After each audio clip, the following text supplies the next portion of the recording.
बेटा रिफ्लेक्शन कहां कहां आपको देखने मिलता है? आपको पानी में देखने मिलेगा, आपको तेल में भी देखने मिलेगा, कोई भी फ्लूइड क्यों ना हो। अच्छी से बनाकर आना, ऐसा ना हो जिससे खोपड़े को खुजाते हो टूटी हुई कंघी वैसा बनाकर आ गए। नहीं नहीं नहीं नहीं नहीं नहीं, तरीके से बनाना है, ये काम आपका देखा जाता है। एक चम्मच को पकड़ो जो अंदर को दबी हुई है, उसमें अपना चेहरा देखो, बड़ा चेहरा दिखेगा। अगर आपकी इमेज रियल है तो आप हमेशा कैसी डिस्टेंस न लेंगे, उसकी नेगेटिव लेंगे। अगर आपकी इमेज वर्चुअल बन रही है तो आप उसकी डिस्टेंस कैसे लेंगे, पॉजिटिव लेंगे। हेलो मेरे प्यारे दोस्तों, मिड टर्म की तैयारी चल रही होगी, चाहे कोई भी पेपर की तैयारी चल रही हो, क्विक रिवीजन कर रहे हैं। क्विक रिवीजन सीरीज में आपका बहुत बहुत स्वागत है। बिना समय को वेस्ट करे मैं आपको आज पहले चैप्टर फिजिक्स का लाइट रिफ्लेक्शन एंड रिफ्रैक्शन का पहला पार्ट करवा रहा हूं। रिफ्लेक्शन 10 मिनट के अंदर कवर करने की पूरी कोशिश करेंगे बिना समय को गवाए। आइए शुरू करते हैं।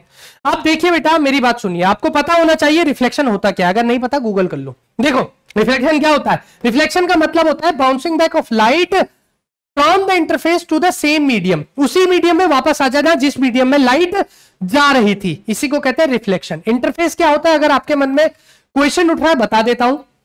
इंटरफेस का मतलब होता है एक ऐसी परत, लेयर, जो दो अलग अलग मीडियम्स को क्या करे, डिफरेंशिएट करे, सेपरेट करे, उसे बोलते हैं इंटरफेस। अगर यही लाइट रे जो इस इंटरफेस पे जाकर टकराकर दूसरे मीडियम में चले जाती तो हम रिफ्रैक्शन कहते। दोनों में फर्क है, याद रखना। सेम मीडियम में टकरा के लाइट आ गई, रिफ्लेक्शन, दूसरे मीडियम में चले गई, रिफ्रैक्शन। हम पढ़ रहे हैं रिफ्लेक्शन, तो आइए बात करते हैं। बेटा रिफ्लेक्शन कहां कहां आपको देखने मिलता है? आपको पानी में देखने मिलेगा, आपको तेल में भी देखने मिलेगा, कोई भी फ्लूइड क्यों ना हो। लेकिन बेटा वहां पार्शियल रिफ्लेक्शन पार्शियल रिफ्रैक्शन हो रहा है। हम इस चैप्टर में प्योर रिफ्लेक्शन की बात करेंगे। तो प्योर रिफ्लेक्शन हमें कौन देता है बेटा? याद रखना, मिरर देता है। अब हम मिरर्स में भी स्पेशल मिरर कौन से पढ़ेंगे? यहां हम पढ़ेंगे स्फेरिकल मिरर्स के बारे में।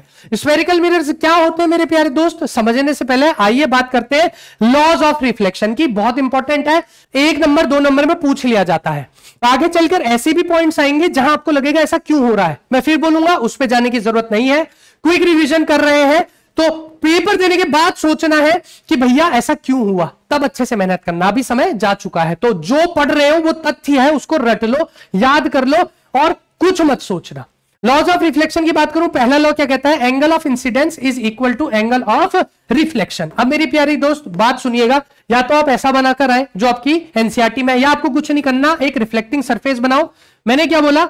आपको मिरर बनाना है। मिरर कैसे बनाते हैं? आपको कुछ नहीं करना है, यहां पर पॉलिश कर देना है। पॉलिशिंग मतलब ये डायगोनल लाइंस खींचनी है। अच्छे से बनाकर आना, ऐसा ना हो जिससे खोपड़े को खुजाते हो टूटी हुई कंघी वैसा बनाकर आ गए। नहीं नहीं नहीं नहीं नहीं नहीं नहीं, तरीके से बनाना है, ये काम आपका देखा जाता है। आपने इंटरफेस बनाया, एक लाइट को फेंका, ये लाइन में जब तक आप एरो नहीं दोगे रे नहीं कहलाएगी। ये रे जो मिरर की तरफ बढ़ रही है इसे कहते हैं इंसिडेंट रे। कौन सी रे? Incident ray.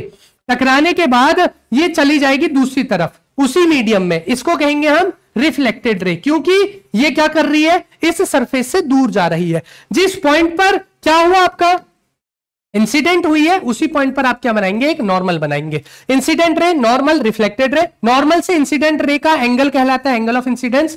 नॉर्मल से रिफ्लेक्टेड रे का एंगल कहलाता है एंगल ऑफ रिफ्लेक्शन। ध्यान देना, नॉर्मल से बोल रहा हूं एंगल, मिरर से नहीं। तो ये गलती मत कर कराना, अभी बता दी। आगे बात करते हैं। Angle of incidence angle of reflection के बराबर होगा, यानी कि ये दोनों हमेशा क्या होते हैं? बराबर होते हैं। दूसरा लॉ क्या कह रहा है? दूसरा लॉ एज इट इज याद कर लेना, the incident ray, the normal at the point of incidence and the reflected ray all lie in the same plane. ये सबके सब किस में मिलते हैं बेटा? सेम प्लेन में मिलते हैं। सोचने का समय गया, सेम प्लेन क्या होता है याद कर लेना, the incident ray, the normal at the point of incidence and the reflected ray all lie in the same plane. आगे बात करते हैं। मैंने बोला था बेटा इस चैप्टर में हम स्फेरिकल मिरर्स की बात करते हैं। आपकी जिंदगी में जीता जाता एग्जाम्पल रिफ्लेक्टेड, ये स्फेरिकल मिरर्स का क्या है? स्पून है बेटा। क्या है? चम्मच है बेटा, चमची। क्या है? चम्मच है, जो कोई बनता है क्लास में, लेकिन आपको उस पर नहीं चढ़ना है। चम्मच, स्पून। क्या? स्पून। स्पून एक जीता जागता क्या है? एग्जाम्पल है स्फेरिकल मिरर्स का। स्फेरिकल मिरर्स बेटा हमारे दो तरीके के होते हैं। एक होते हैं बेंट इनवर्ड्स, जो इनवर्ड की तरफ दबे हुए हो, जो इनवर्ड की तरफ दबे हुए हो, उसकी अगर रिफ्लेक्टिंग साइड जो अंदर की तरफ दबे हुए हैं, अगर वो रिफ्लेक्टिंग साइड है, यानी कि पीछे वाली साइड को मैंने क्या करा है? पॉलिश करा है, तो ये कहलाता है बेटा हमारा कनकेव मिरर। याद रहेगा। इसके अलावा ऐसे मिरर्स जो आउटवर्ड हो, जो आउटवर्ड हो और पीछे से क्या कर रखा हो? पॉलिश कर रखा हो, तो ऐसो को हम कहते हैं बेटा कन्वेक्स मिरर। कैसे मिरर? Convex mirror. अब एक बात ध्यान देना बेटा, ये जो सर्कल है ये बाहर से क्या कर रखा है हमने, पॉलिश कर रखा है, तो इसका मुंह किधर बंद हो रहा है, इस तरफ, यानी कि इसका सेंटर किधर होगा, इसी तरफ होगा। ये वाले का मुंह उस तरफ बंद हो रहा है, तो इसका सेंटर किस तरफ होगा, दूसरी तरफ होगा। याद आया, समझ में रखना ये बात, सेंटर दूसरी तरफ होगा। एक चीज और याद करनी है, छोटी सी टिप है कि बेटा रिफ्लेक्टिंग साइड जिस तरफ होगी ऑब्जेक्ट भी उसी तरफ रखेंगे, रिफ्लेक्टिंग साइड जिस तरफ होगी ऑब्जेक्ट भी उसी तरफ रखेंगे। आप कनकेव मिरर पर यह ध्यान दीजिए ऑब्जेक्ट की तरफ ही आपका सेंटर है, लेकिन कन्वेक्स मिरर में आप दीजिए ऑब्जेक्ट के जस्ट दूसरी तरफ क्या है, आपका सेंटर है। यह आपको अभी आगे जब मैं साइन कन्वेंशन बताऊंगा तो हेल्प करेगा, याद रखेंगे, ठीक है। अब बात आती है, ये भैया लेंस है, इसको हटा दो। इनके नेचर की बेटा ये कौन सा है, कनकेव है। कौन सा मिरर है, कनकेव मिरर है। आपको देख के पता चल रहा होगा कनकेव मिरर का कैसा नेचर होता है, कन्वर्जिंग। क्यों कह रहे हैं कन्वर्जिंग, बेटा जब आप पैरेलल रेस फेंकते हैं, कैसी रे फेंकते हैं, पैरेलल रे फेंकते हैं, जो ये पैरेलल रे फेंके टकराने के बाद सभी एक पॉइंट पर आकर मिल गई, सबको क्या कर दिया, इसने अंदर की तरफ मोड़ लिया, ऐसे नेचर को हम कन्वर्जिंग कहते हैं। यहां पैरेलल रेस फेंकी, टकराने के बाद बाहर भाग रही है दूर की तरफ, तो ऐसे नेचर को हम क्या कहते हैं, डाइवर्जिंग नेचर कहते हैं। याद रखेंगे आप इस बात का, बिल्कुल याद रखना है बेटा, ये नेचर डाइवर्जिंग, ये नेचर कन्वर्जिंग। इसके अलावा एक बात ध्यान दीजिए, मैंने सेंटर की बात करी थी, इसका किस तरफ होगा, जिस तरफ ऑब्जेक्ट है, सेंटर बना रखा है। इसी के जस्ट सामने क्या आ गया आपका, ये आ गया बेटा फोकस। क्या आ गया, फोकस। और ये जो मिरर का ज्योमेट्रिकल सेंटर होता है, मतलब आप खुद जानते हो ना, मैं अगर बोलूंगा ये अंगुली का सेंटर क्या होगा, तो आप बोलोगे ये होगा, आपने ज्योमेट्री से बताया। वैसे ये जो ज्योमेट्रिक सेंटर है मिरर का, ये कहलाता है पोल।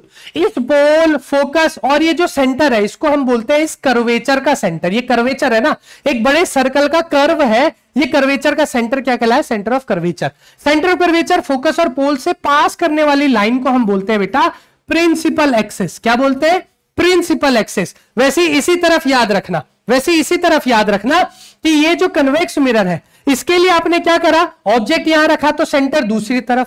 जब ये लाइट रेस टकराएंगी तो ये बाहर की तरफ जाएंगी, लेकिन इनकी एक सिमेट्री होती है, जो बाहर की तरफ जा रही है एक पैटर्न में जाती है। जब मैं इनको पीछे मिलाता हूं तो मुझे ये एक पॉइंट पर जाकर मिलती हुई नजर आती है, इसे बोलते हैं हम फोकस। ये फोकस रियल है क्योंकि यहां एक्चुअल में रेज आकर मिल गई, लेकिन ये फोकस वर्चुअल वाला है क्योंकि यहां रेज मिली नहीं, हमारी आंखों ने इनको मिलाया पीछे।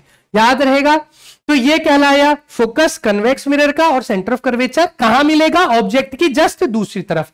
इसमें कहां मिलेगा, ऑब्जेक्ट की ही तरफ मिलेगा। आई मेरी बात समझ में। आप बात करते हैं बेटा इमेज फॉर्मेशन की बात, बहुत काम की है, जो मैंने अभी तक सिखाया वो यही काम आएगा। इमेज फॉर्मेशन बहुत ज्यादा जरूरी है, आपको एज इट इज याद होना चाहिए, भले बनाना ना आए, याद जरूर होना चाहिए। अगर मैं कनकेव की बात करूं तो बेटा हमारे पास कितने केसेस हैं, 6 केसेस हैं। 6 केसेस है। इन 6 केसेस में से 5 में कैसी इमेज बनती है, रियल इमेज बनती है। रियल इमेज हमेशा कैसी होती है, उल्टी। तो अगर आप अपने आप की एक इमेज देख रहे हैं, अगर वो उल्टी है तो इसका मतलब वो एक कनकेव मिरर है। लेकिन एक केस ऐसा होता है, छठा केस, एक ऐसा केस होता है, फर्स्ट केस, जो कि आपको कैसी इमेज देता है, वर्चुअल इमेज देता है। कैसी इमेज देता है, वर्चुअल इमेज देता है। लेकिन ये जो वर्चुअल इमेज है, इसकी खासियत होती है, ये इमेज जो होती है बेटा, ये कैसी होती है, मैग्नीफाइड होती है। कैसी होती है, मैग्नीफाइड, बहुत बड़ी मिलेगी। एक चम्मच को पकड़ो जो अंदर को दबी हुई है, उसमें अपना चेहरा देखो, बड़ा चेहरा दिखेगा। तो ये एक ही इमेज वर्चुअल बनाता है 6 केसेस में से। वो वर्चुअल इमेज का साइज बहुत बड़ा होता है। कन्वेक्स मिरर की अगर मैं बात करूं तो कन्वेक्स मिरर मेरे प्यारे दोस्तों केवल 2 केसेस में आता है।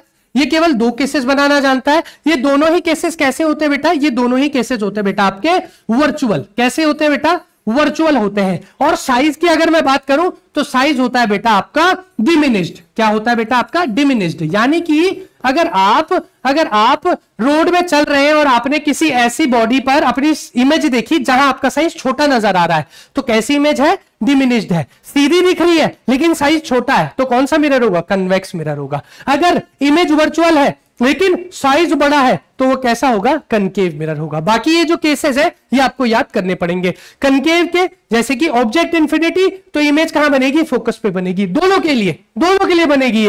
ये दोनों का केस है। लेकिन रियल इमेज, वर्चुअल इमेज। इसके अलावा बात करूं, इंफिनिटी से करीब ले आए। जैसे जैसे आप कनकेव मिरर के लिए इंफिनिटी से पास आते रहते हैं, आपकी इमेज दूर जाते रहती है। तो अगर ऑब्जेक्ट इंफिनिटी, इमेज फोकस, अगर ऑब्जेक्ट फोकस, इमेज इंफिनिटी, दूर चले गई। अब इसके बीच के केस है, अगर ऑब्जेक्ट को मैं बियॉन्ड सेंटर ऑफ कर्वेचर ले आऊं तो इमेज कहां बनेगी, between focus and centre of curvature.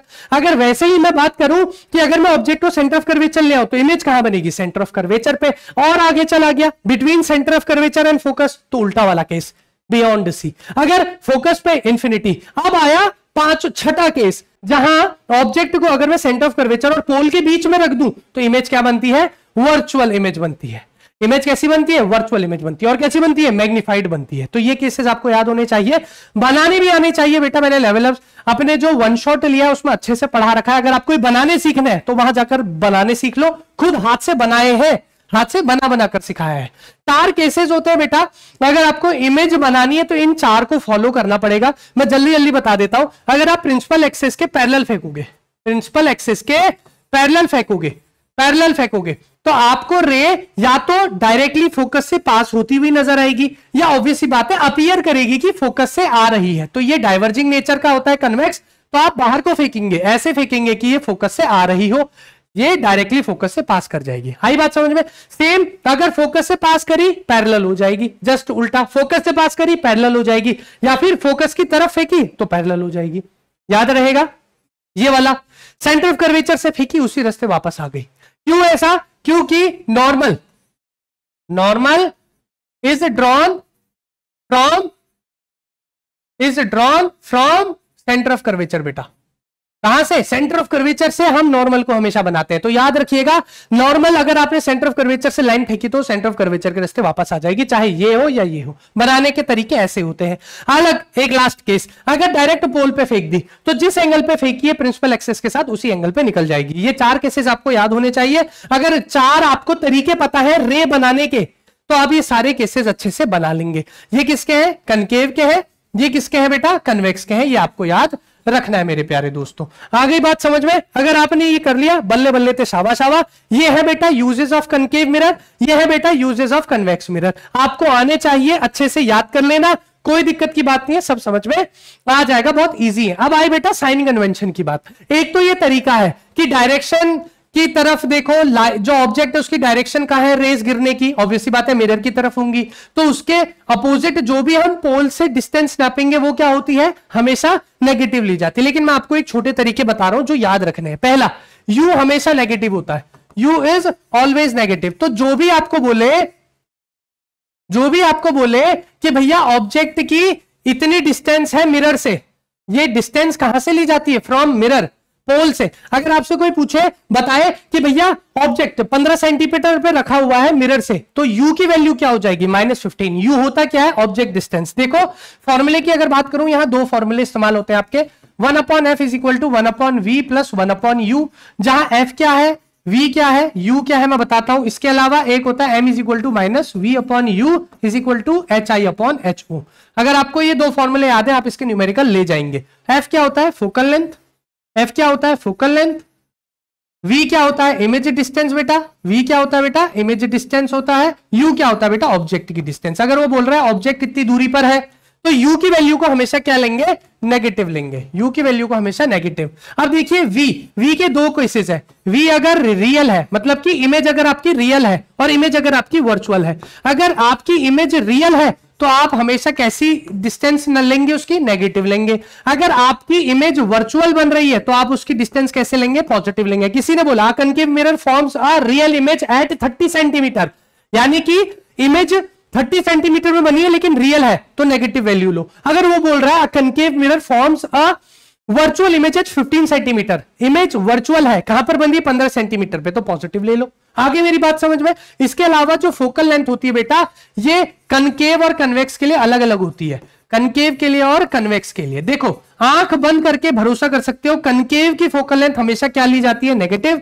Convex की फोकल लेंथ हमेशा क्या ली जाती है बेटा, पॉजिटिव। याद रहेगा। अगर उसने बोला concave mirror of focal length 10 centimetre, तो concave mirror negative, focal length की वैल्यू नेगेटिव। अगर उसने बोला कन्वेक्स मिरर 15 सेंटीमीटर में इमेज बना रहा है, पॉजिटिव ले लो। क्यों, कन्वेक्स मिरर है, फोकल लेंथ क्या होती है, पॉजिटिव होती है। ये अगर याद है आप आसानी से कर लेंगे।